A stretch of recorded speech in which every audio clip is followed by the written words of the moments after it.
First up is Mufasa, the Lion King, and in some ways, this might be one of my shortest reviews of the year, in that I will just say, I wish this film had not been made, and I wish I had not seen it. Now, if you want to hear more, here we go. So, this is the prequel to the, and I will not say live action because there are no live animals in this. This is the prequel to the photorealistic animated version of The Lion King that we got a few years back with Donald Glover and Beyonce, who do return in this for maybe 2 lines of dialogue, and I give them credit, get that bread. So, this is the prequel to that. I mean, I guess in some senses it's a prequel to the other version, but some of the voices return, some do not. Now, the original Lion King, the 1994 animated version, is based on Hamlet, and Hamlet is William Shakespeare, and story-wise, some of the greatest storytelling of all time. They managed to tell an amazing and compelling story, 1994 version, in 1 hour and 26 minutes, and then Jon Favreau came along and he made his photorealistic, I will not say it's live action version, and that was 1 hour and 58 minutes, but the same story, and I went, what is going on here? But at least the core of the story was the same, there was just a bunch of extra bloat. You know what we did not need a prequel to? This story. In any way, shape, or form. It cheapens it. It takes away all and any of the fun of it. It is also 1 hour and 58 minutes long. I groaned through the whole thing. You hardcore do not need this. So this is a prequel, like I said. And so you have Aaron Pierre playing the younger version of Mufasa. And then you have Kelvin Harrison Jr. playing the younger version of Scar, who was not called Scar at the time. He actually has a name. I didn't need to know that. I didn't really care. And it's the story of how they met and are brothers, but not brothers. Some of this is in the trailers. Then, look, having seen the 94 version, you go like, oh, maybe they're stepbrothers, maybe whatever. I don't know. I didn't need this story. It's not necessary. It also doesn't follow any sort of logic, especially because we're using photoreal lions. Because if you know anything about lions, and especially the way that the male lions treat other outsider male lions, you'd be like, this film should be over in 10 minutes. Because the second that any sort of groups meet together, one of them would have murdered the other. And that would be the end of the movie. And honestly, that would have been a better experience. I should have just watched a Nat Geo thing instead of this. So anyway, we are getting the story of how Mufasa and Scar meet as children, and then they grow up together as, bonded brothers, found family, if you will, which, okay, fine, whatever. And I'm trying to decide if I want to go into spoilers. I'm not going to go into spoilers here, but it just makes no sense how their relationship develops, and also it completely undermines their entire relationship in the sequel, effectively, or the original film, and you just go what have you done here? The fact that this manages to make me upset at a film that I think is one of Disney's best animated films of all time is so frustrating, and the fact that this is directed by Barry Jenkins, who I have so much respect for as a director, and now have to go, do we need that Oscar back? And I'm like, okay, part of me is like, yes, you deserve to sell out like the rest of Hollywood has been doing for however long.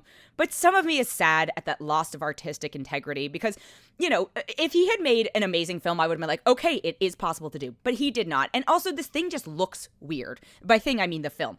There's a lot of just strange close-ups of cat faces. The rigs look very broken. All the animals are kind of bow-legged. And, I feel like they should be more filled out. And I think they're not able to find the balance of photoreal lion and appealing lion. And then there are times when it is so over-animated for these hyper-realistic, supposedly, rigs and character designs that I'm just like, you are breaking everything. You are breaking my brain, you are breaking the story, you are breaking the rigs, you are breaking any joy I had at this. And then there's the musical factor, because of course we had to have new music, and Lin-Manuel Miranda is doing it, and I'm just like, I don't need this. I don't need this at all. I love Lin-Manuel, but I'm just like, the people who I respect who are involved in this are just breaking my heart with this film. And I don't want anyone to see it. Please don't see it. I'm so sorry. I came out of it going, I'm so glad Moana 2 did well, because this does not deserve to do well. It's just the creative bankruptcy that this film embodies is so frustrating. I'm going to keep using that word because that is what it is, and heartbreaking. And, okay, you've got Blue Ivy Carter, daughter of Beyonce, as a voice in this, as she plays a character called Kiara. I think she does a fine job. I don't have any objections to her casting in this. You've got Mads Mikkelsen as, effectively our antagonist, who I'm like, okay, I actually love Mads Mikkelsen. I think he can be a good voice actor in this. You know what we shouldn't do, though? Have Mads Mikkelsen sing. And yet we have Mads Mikkelsen sing. I think the only redeeming parts of this to me were Billy Eichner and Seth Rogen returning as Timon and Pumbaa. And they poke a lot of fun at the fourth wall. And I'm like, so you do get that there are bad things about this. And yet you let it continue. shame. Shame on everybody involved in this. I think the only like saving grace of this story actually is Rafiki, which I never thought I would have said. It's John Connie, and the relationship between him and Mufasa, I was like, well, there's your brother's story. Like, that would have been much better than whatever we are seeing here. And the reasons that cause the rift, and this shouldn't be a spoiler that there's a rift between Mufasa and Scar, because I assume you're an adult listening to this and have seen The Lion King at this point. Yeah, the reasons that cause the rift are so simplistic that I'm just like, we couldn't have come up with something less generic than this. We had to just do like, oh, like, given the amount of talent involved in this, I feel like we deserve better. I wish somebody had intervened with Barry and was like, you can change the lighting. Like, it doesn't all have to be like no sense of daylight. Oh my God. The only points I got any joy of this, again, were some of the breaking of the fourth wall jokes, which, okay, fine. And then just the sheer lunacy of it. And I laughed at places that they did not want me laughing, I assure you. Okay, so should you see this film? No, please don't see this film. Are you going to not listen to me and see this film anyway?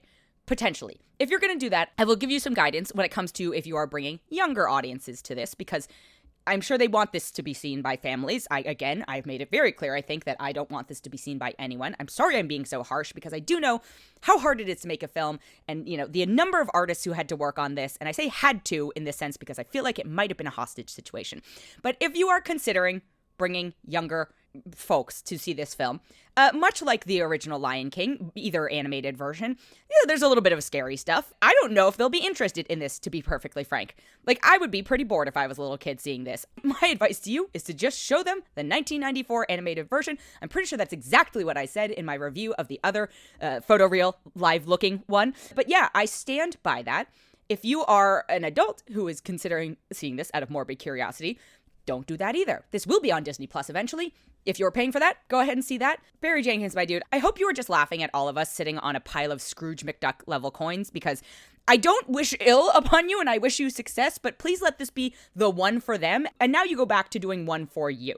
So Mufasa the Lion King, this might be one of my lowest reviews of the year. I'm going to give this a 1 out of 5. The other film I have this week is also family friendly, and I would highly encourage you to see this instead. It is Sonic the Hedgehog 3. And yes, I enjoy these movies very much. I thought the first one was one of the last films I saw before the world shut down for the pandemic. It wasn't the last one I saw, but it was very close. And I wouldn't have been upset if that was the case. Do I think the second one is kind of a dip in this? And did I actually finally just watch the Knuckles series, which was shockingly good once I got past the first 15 minutes, which is apparently where I dropped off when I was first watching it. Yes. So anyway, Sonic the Hedgehog is back, once again voiced by Ben Schwartz, who I honestly think is the perfect casting for this. He is back on the big screen. He is surrounded by his found family. Again, a slight theme this week. We've got Colleen O'Shaughnessy returning as the voice of Tails. We've got Idris Elba returning as the voice of Knuckles. You've got James Marsden and Tika Sumpter as Tom and Maddie, the human adoptive parents. And then Jim Carrey is back as Dr. Robotnik. Not only that, Jim Carrey is back in double because he's playing Dr. Robotnik and then Dr. Robotnik's grandpa. This is in the trailers. This does get explained.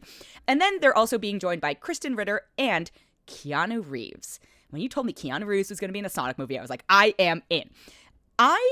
This may have just been because I was very jet lagged when I saw this film and I was just feeling generous towards it, but I thought it was like surprisingly emotional at times. So Keanu Reeves plays Shadow, who is basically a dark Sonic, again, visually and also story-wise, and this is also in trailer, so I'm not spoiling anything. And he is basically like what Sonic would have been in some senses if Sonic had not found like a loving, warm family, which I think is actually a pretty deep, emotional theme. Yes, this is still a Sonic movie full of, pizzazz and fun and action and zingers everywhere, but his storyline, I was like, this is dark. This is very dark for a generally like all ages type friendly movie, and I respect that they went there. So Shadow is unleashed upon the world and wants revenge and teams up with the Robotniks, again, all in the trailers, not giving anything away here. I think one of the things I really appreciated, like I said about this film, is that it does take a more serious slant. It's a little more logical than the last one. I can't believe I'm saying this because these are about, rodents and hedgehogs and echidnas from space. But if you just suspend that disbelief, and this one I think focuses it focuses on the team and they've matured a little bit. Again, this is such absurd things to say. But the fact that I'm invested in these characters and they have gone on an arc, I think is an impressive thing to do. And people do keep coming back to these films because they're super fun. The music in this film is great. Not just the video game music, but the actual music they use. There are some songs in this I was like, wow, this is not what I would have expected, but also just like emotionally packs a punch. Jim Carrey in this. Like, Keanu is great, but, you know, he is Keanu's voice. I love to hear it. Jim Carrey, I don't want him. I know he keeps coming out of retirement for these films, and I think he does it because they are fun, and he realizes, like, these are things that he can just sink his teeth into.